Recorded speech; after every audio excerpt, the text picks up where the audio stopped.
자, 투데이 핫 이슈 인터뷰 시간입니다.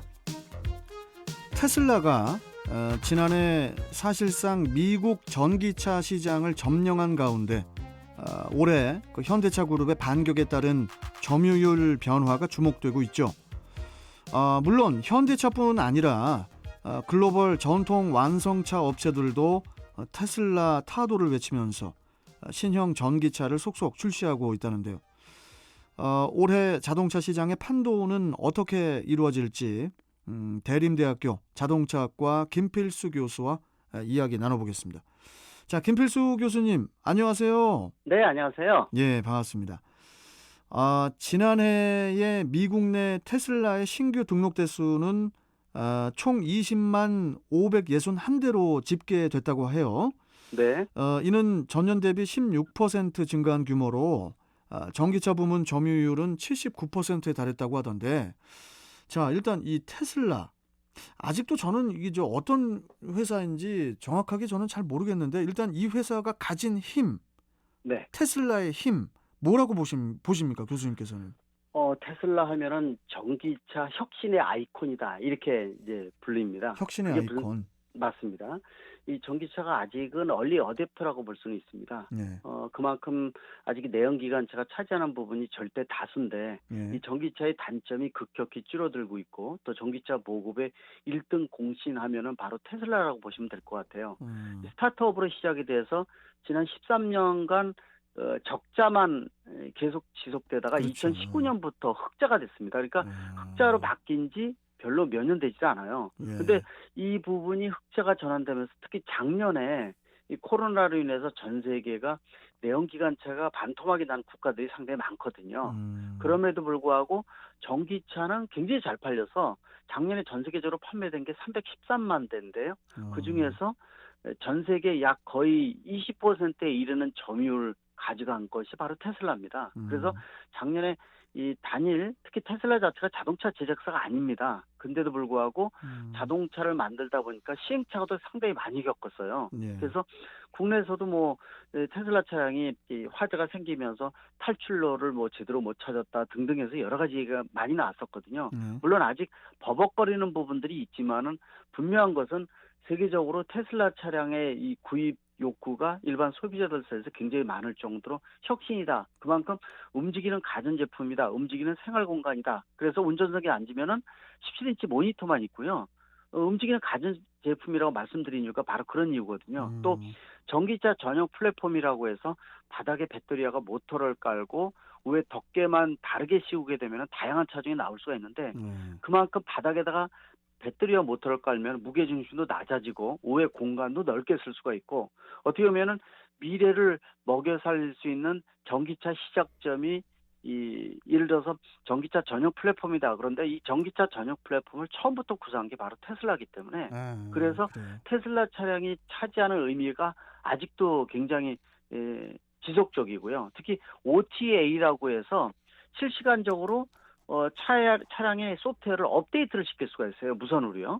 이제 이런 것들은 우리가 휴대폰 같이 무선 업데이트하는 식과 비슷하게 그러네요. 바퀴 달린 휴대폰이다 이렇게 얘기할 정도가 바로 테슬라 차량일 정도로 이 소문이 자자한데 소문만 있는 게 아니라 실적으로 나타나겠는 게 이게 테슬라다. 그래서 모든 글로벌 제작사가 전기차를 생산을 본격적으로 하면서 테슬라 타도를 외치는 이유가 바로 거기에 있다고 볼 수가 있습니다. 뭐 그러다 보니까 이제 독일의 대표 기업이죠. 그 폭스바겐이나 뭐 메르세데스 벤츠 이런 회사 역시 테슬라의 빼앗긴 자존심을 좀 되찾기 위해서 또 분주한 그런 분위기죠. 네, 맞습니다. 특히 이제 그래서 이 올해부터 전기차 중흥기의 시작이다 이런 얘기를 많이 하고 있습니다. 왜 그러냐면은 좀 아까 말씀하신 대로 폭스바겐이라든지 또는 GM 같은 경우에도 전기차 전용 플랫폼을 개발을 하는데 성공을 했어요. 그래요? 그래서 전기차 전용 플랫폼이라는 게 글로벌 제작사가 다 가지고 있는 게 아닙니다. 그리고 역시 국내 현대차 그룹도 이 GMP라는 모델을 개발을 해서 본격화시키는데요. 23일 날 내일이지 않습니까? 내일이네요. 내일 아이오닉 5라고요. 세계 처음으로 이 현대차 그룹에서 전기차 전용 플랫폼을 통해서 굉장히 완성도 좋은 이 첫 차가 나옵니다. 내일 오픈식이거든요. 양산용입니까? 네, 양산형입니다. 아. 양산형을 처음으로 이제 오픈하는 행사를 갖고 있는데 이 네. 아이오닉 5도 바로 테슬라를 타도하기 위해서 나온 또 테슬라뿐만이 아니라 그만큼 완성도가 굉장히 뛰어납니다. 그래서 음. 이 차량에 나오게 되면은 그리고 또 아까 말씀드린 대로 뭐 폭스바겐이나 GM도 전기차 전용 플랫폼을 통해서 지금 올해 첫 차가 좀 다 나올 예정이기 때문에 아마 이런 차가 다 나오게 되면은요 테슬라의 독주도 쉽지 않을 정도로 완성도가 뛰어나다는 겁니다. 말씀드린 음. 현대차 같은 경우에도 굉장히 뛰어나거든요, 이 차량이요. 그러다 그래서 보니까 네. 예 먼저 말씀하시죠. 예. 예, 그러다 보니까 실질적으로 점유율에 대한 부분뿐만이 아니라 또 전용 플랫폼이라는 것이 우리가 흑재 플랫폼이라고 얘기할 정도로 일석십지 효과를 가지고 있는데 음. 그만큼 대량 생산하고 또 2차종 국내에서나 아이오닉 5 같은 경우에는 바닥에 역시 배터리와 모터를 적절하게 배치를 하면서 무게중심뿐만이 아니라 위의 부분이 평평하게 만들다 보니까 소형차임에도 불구하고 중형차 수준의 실내 공간을 가지고 있어요.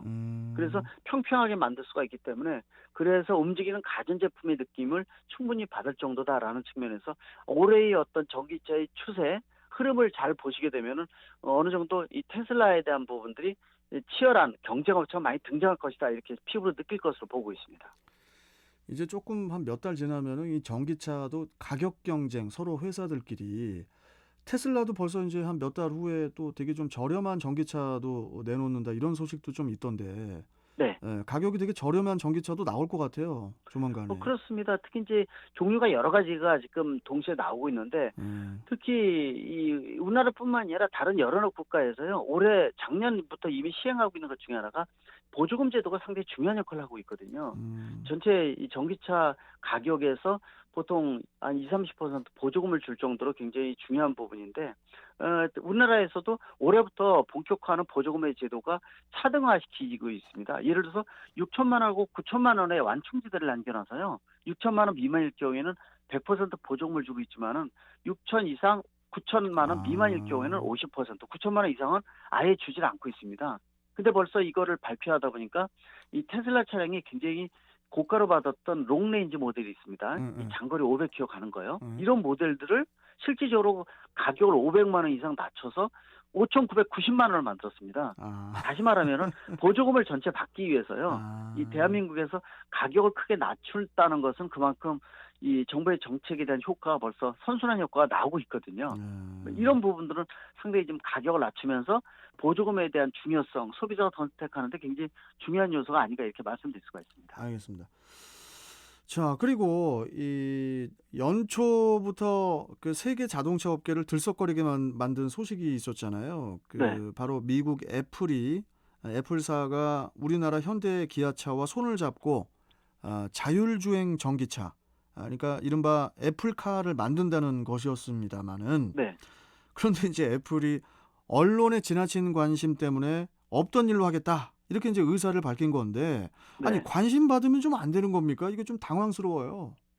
그렇습니다. 네? 애플 하게 되면은 비밀주의의 가장 대표적인 회사가 아니겠습니까? 그리고 이 어떻게 보면은 속된 말로 갑을 관계에 대한 부분을 굉장히 따지는 회사입니다. 네.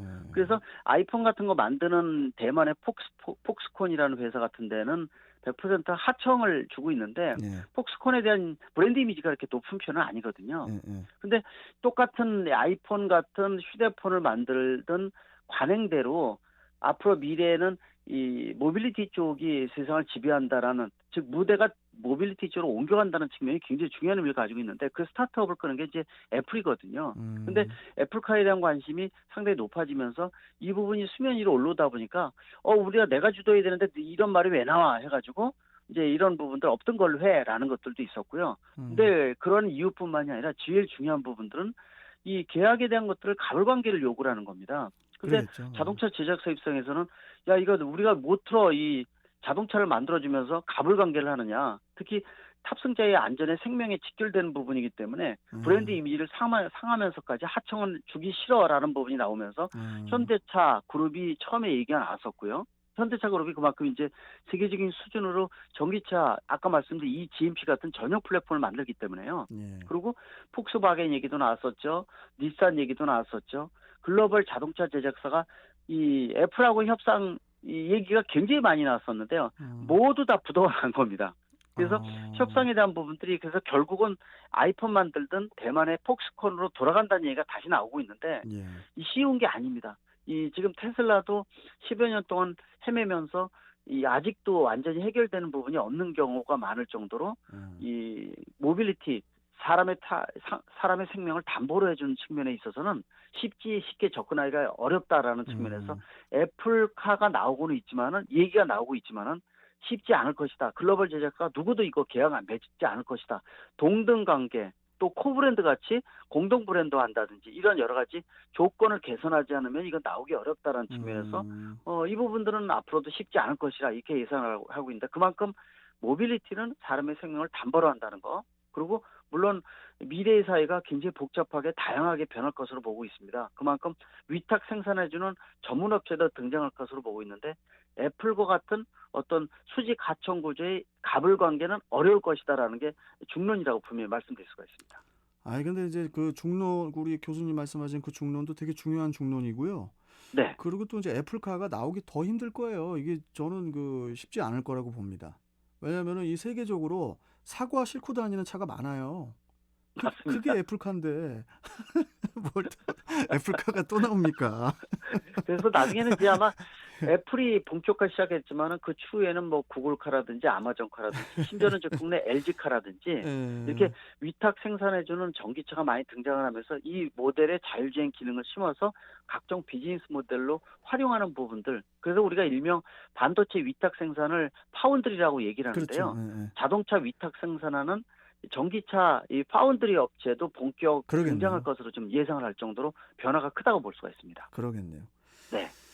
알겠습니다. 뭐 앞으로 우리 김 교수님과는 뭐 전기차 이야기 많이 해야 될 것 같으니까 네. 오늘 말씀 여기까지 듣고 또 뵙도록 하겠습니다. 고맙습니다. 알겠습니다. 네, 감사합니다. 예. 자, 함께 만드는 예, 안전한 세상이 아니죠. 예, 김필수 교수와 함께 했습니다.